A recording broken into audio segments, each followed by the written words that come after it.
মন্ত্রী বখরনে আসেমা সালনাতিন বক্সনগর আলম হাই মাদ্রাসানি লয়াজি মুম্বাইনাव স্বচ্ছ ভারত অভিযান পালাই জাখা 17 সেপ্টেম্বর মন্ত্রী বখরনে আসেমানি সাল আবনো তিন হাকত রগিন গোबांमा হামক্রানি সামং বতাং পান্ডা সংসদ জাখা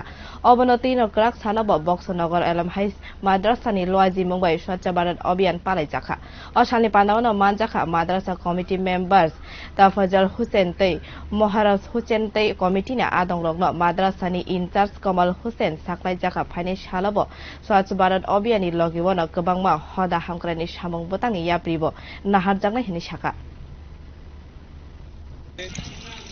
বক্সনগর আলিম হাই মাদ্রাসার উদ্যোগে ভারতের প্রধানমন্ত্রী নরেন্দ্র মোদীজির জন্মদিন উপলক্ষে একটি স্বচ্ছ ভারত অভিযান করা হয়। এই অভিযান দিদিকে আমরা বার্তা দিতে চাই যাতে আমাদের দেশ এবং এলাকার সমস্ত আনাজ কানাজ যাতে আমরা পরিষ্কার পরিচ্ছন্ন করে রাখতে পারি, বিভিন্ন পরিবেশটা যাতে একদম পরিষ্কার থাকে এবং আশপাশ পরিষ্কার থাকে এবং আমরা মানুষ হিসেবে যাতে আমরা পরিষ্কার পরিচ্ছন্ন থাকি।